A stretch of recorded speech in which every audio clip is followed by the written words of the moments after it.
Wan had always considered Task 414 their family. Price was the protective father figure, Ghost was the silent yet watchful older brother, Soap was the fun-loving sibling who always had their back, and Gaz the steady, reassuring presence. They had been through hell together. Countless different missions and firefights and close calls, but there was one battle that Wyan had been fighting alone.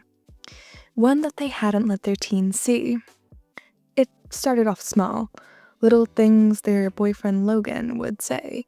Criticisms masked his concern.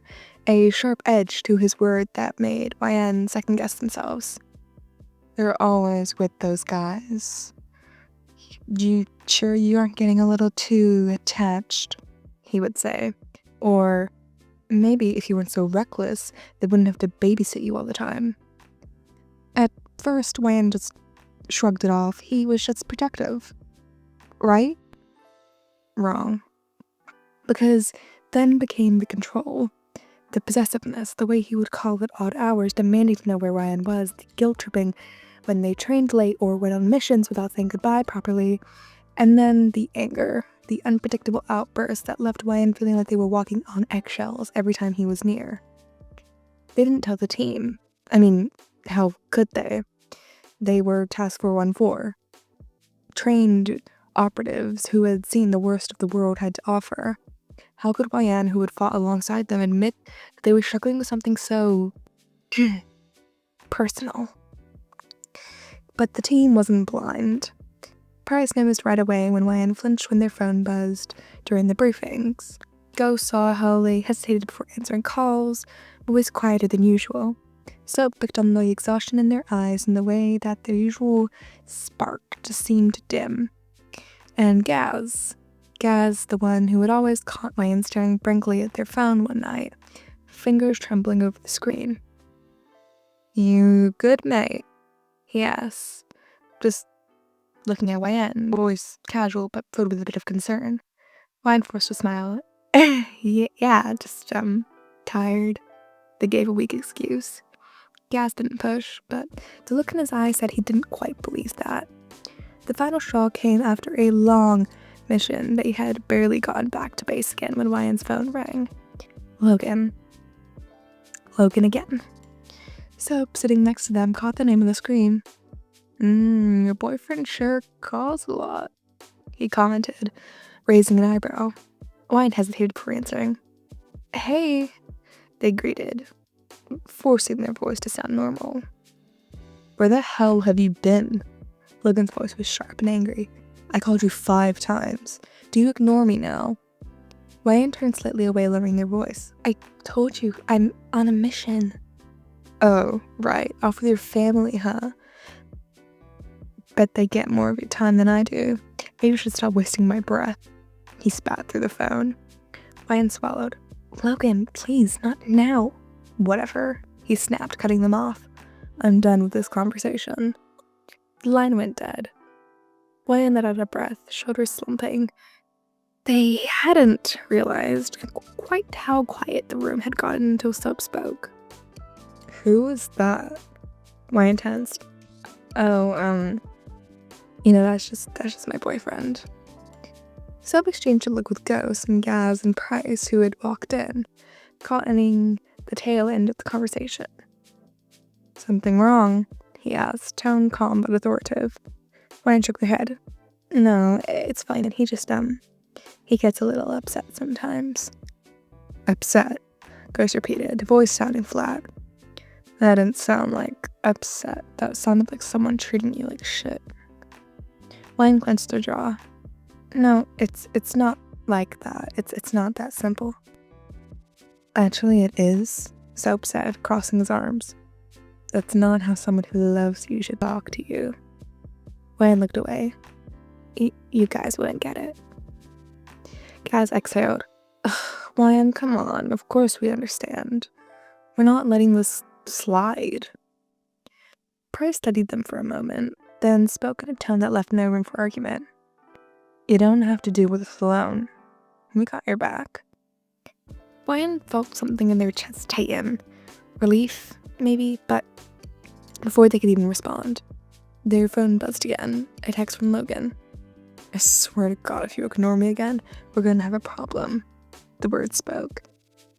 Soap, who had been peering over their shoulder, muttered, "Oh, hell no."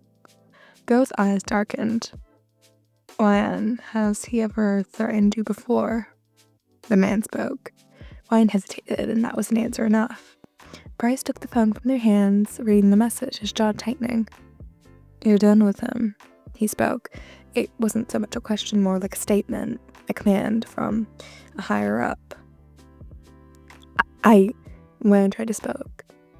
"No more excuses," Gas said firmly.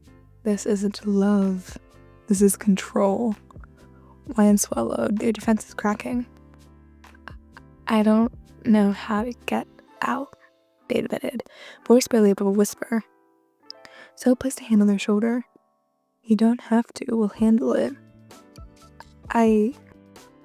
Logan didn't expect to be confronted. He certainly didn't expect to open his door and find Ghost and Soap standing there, both wearing very serious expressions that could freeze hell over.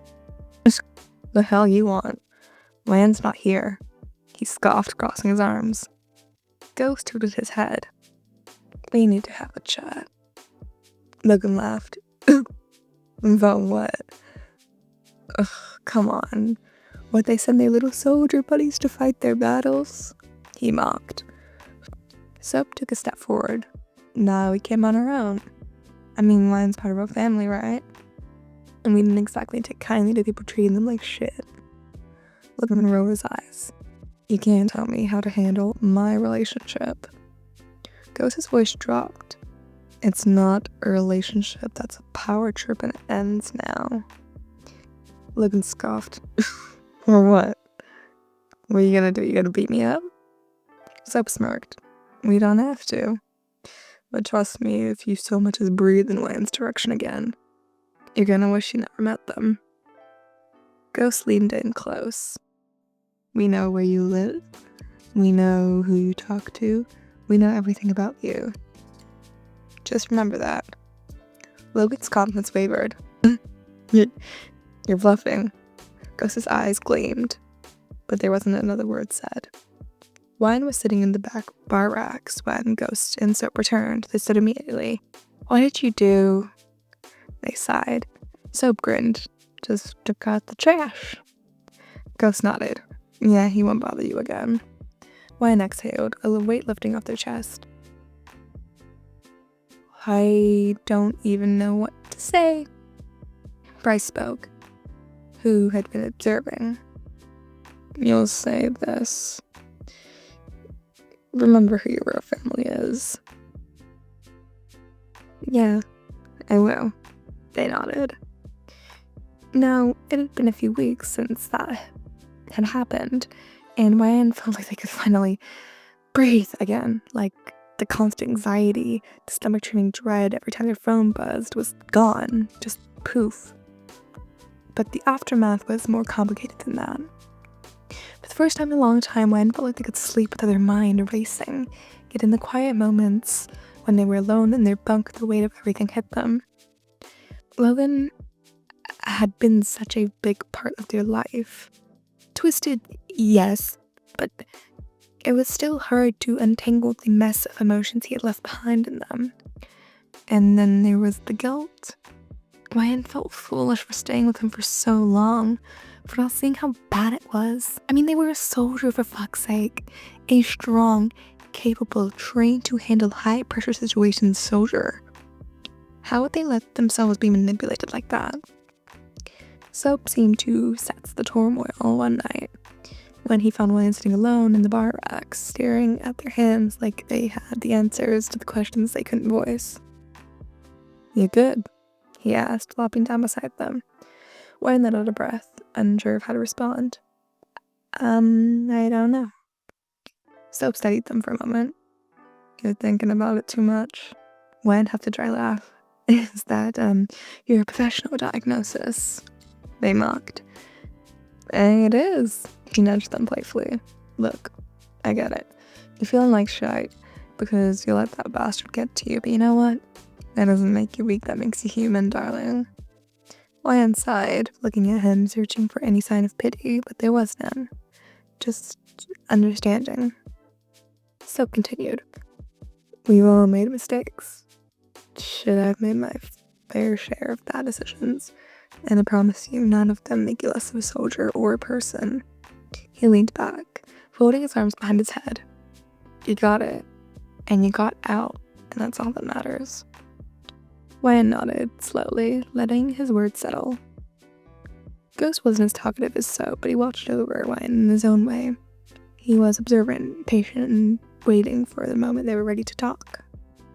One night they sat together in the weapons room, cleaning their rifles. He finally spoke. You ever hear about the frog in the boiling water?